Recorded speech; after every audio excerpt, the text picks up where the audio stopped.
So first off, this is such a great movie, and a lot of people say that the idea about writing your personal story as far as cinema goes, what was the challenge for you, Fazia, as far as just crafting a personal story, but also making it cinematic and relatable to a broad audience, I suppose. A lot of questions in there, I Greg. I'm going to take them apologize. one by one. I would say that I didn't start as a filmmaker. I was a lawyer for a few years, and then I was acting and doing comedy and theater in Chicago. And so for me, the first film I ever made, which was a 3-minute short called The Queen of My Dreams, was really an attempt to reconcile my identities. And I was trying to make an art piece. My friend helped me make it a movie, but I sort of backed into filmmaking by virtue of necessity because making that 3-minute short film really saved my life. And so the personal for me has always been the purpose. There has been no other way for me to be who I am other than sharing the personal.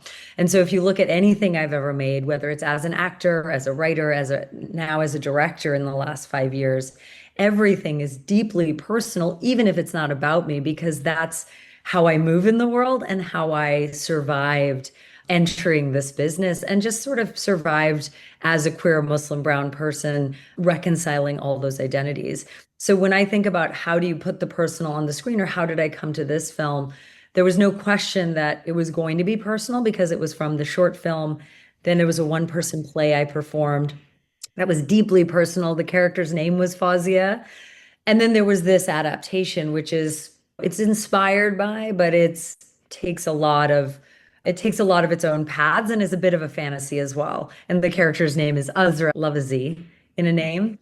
But what I was really wanting to do in that adaptation was I wanted to retain the thing that drove me the most to tell this story in the first place, the play in the first place, which was this connection to mother. And quite frankly, this obsession with understanding where my mother came from, who my mother was in the 60s. So in that adaptation, that 60s Karachi became this non-negotiable piece of what had to be in the screenplay. And in some ways, I'd say once I unlocked that, that's when the real writing, because I wrote a bunch of scripts. I had a co-writer at one point. Then I didn't. Then I was working with some, but then when I found this, that's when I just began again by myself. And that's when I sort of unlocked the gateway to what this movie could be.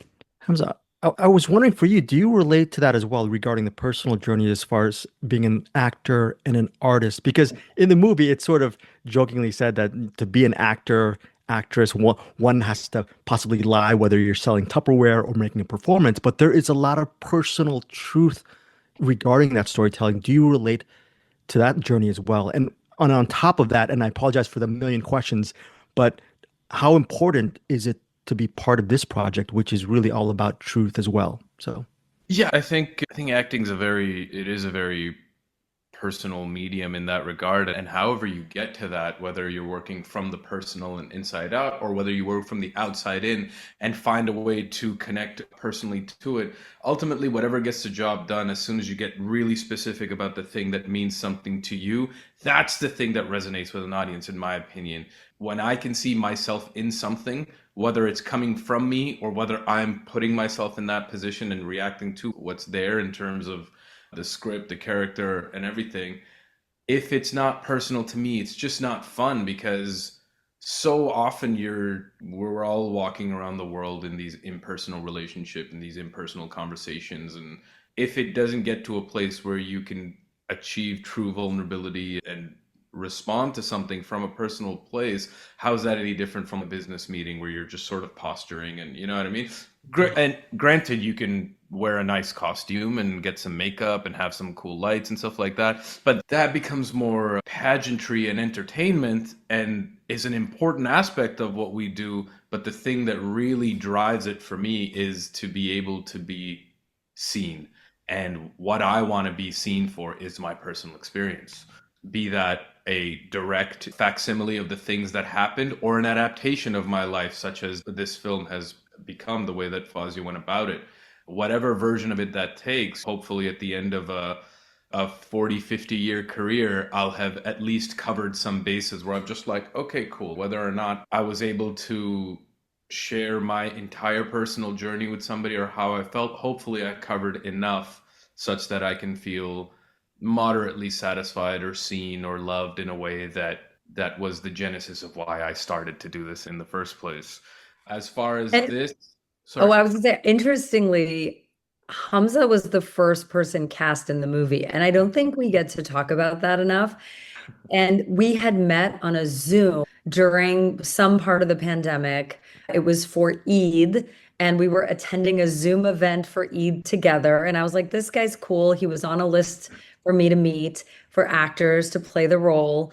And we had a conversation, and I'd seen his work, and I was like, I like this guy. And his, honestly, the personal connection to the character, to the father, to the dad, to having a daughter, like it Yeah. was so clear. And I was telling somebody about this the other day. Like you said to me, I've been wanting to go back to Pakistan, and also I'm going to channel my father, and I have a daughter. So this feels like a perfect role. And I was just like listening to him speak about that. And there was, and I am really moved by people's real emotions when they're also not auditioning, just talking to them. You watch people's interviews, Greg, you know this. You learn a lot about people, whether it's in the moments that are on the hot mic or off. You just see who they are. And so Hamza really showed me who he was, and he was cast from those moments. Well, on that point, is that why your character seems so natural as a father? He's such the coolest dad. Is it connecting to your own father, or is it connecting not just to your father, but to yourself and your relationship with your own daughter? And then on top of that, you layer that with the artistry of this piece as well. So that must be a great mix for you as far as being in the moment.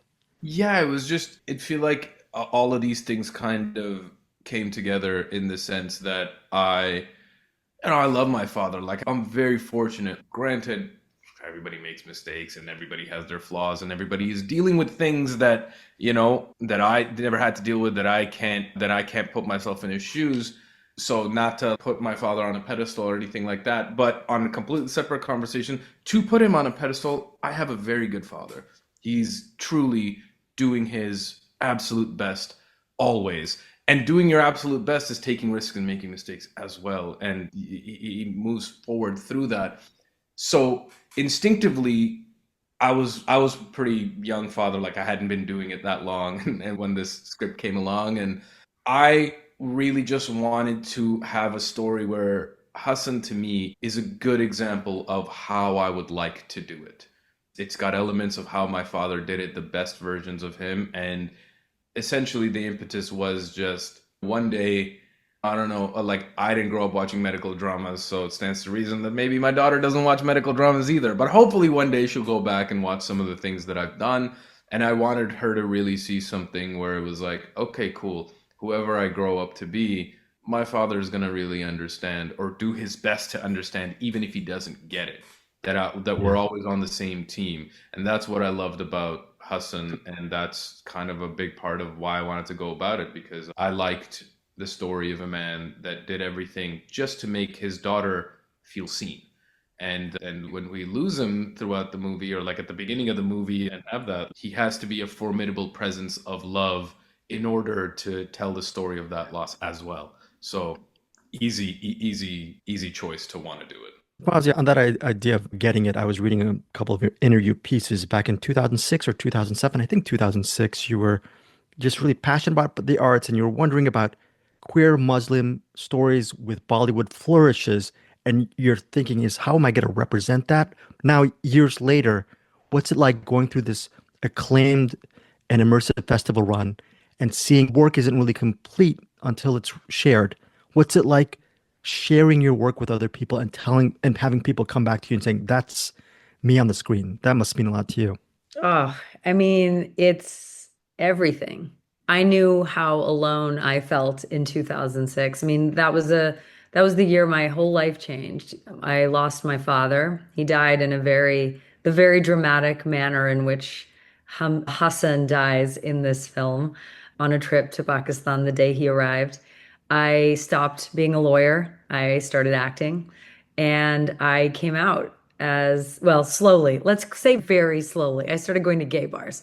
And so to think about that year in particular and compare it to now, that was a time of confusion, devastation, loss, so much unknown, and no clue of how I was going to be who I might be. And now I am who I always was and feel no shame, no regrets, just pure love and power in those identities. And quite frankly, sharing this film has been really awesome for so many reasons. One of them is that at some point, you talk about something long enough, at some point, I guess people listen or hear it. And at this point, yes, 2006, but if my first short film that I made, Queen of My Dreams, 2012, so it's been like about 13 years that I've been really deeply mission driven, centering queer Muslim characters, centering comedy, centering joy, centering emotional, heartfelt stories of hope. And I didn't know anybody was really watching, but sharing this movie, the people who have come to me and told me that they have seen all of those things that came before, stuff that I'm like, oh yeah, like you saw, that was just like a weird little thing. It's that has helped me also. It's not just this movie, it's also brought out all the people who have been seeing the things, the little pieces of art that you don't know if anyone gets to see them. They've seen that and seen themselves in it. And then this is kind of like another piece. And you know what? Inshallah, we're going to keep making more. And it's not just me. It can't just be me. There is no way that I can, and it's not. There's so many people who are queer Muslim people who are creating incredible work.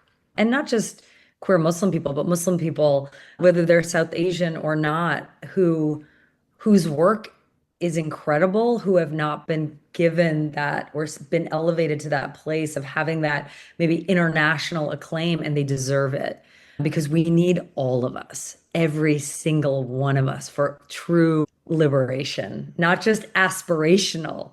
When the aspiration is our life, that's when we know we're okay. And maybe that'll only happen in the movies. I don't know, but we're going to keep fighting for it. But the short answer is it's been amazing. And I don't make for me, I make for our audience. And so those people connecting to it, crying. You said you were crying at the beginning. I made this for you too, Greg. Yeah, great. Don't make me cry again. Okay, thank you guys so much. I really appreciate your time. Great film. Thank you. Hey guys, thanks so much for watching this video. For more movie and television reviews and interviews, please subscribe to my Deepest Dream channel. Like, comment, share, subscribe. And as always, thanks so much for your support. Take care. Hey guys, thanks so much for watching this video. For more movie and television reviews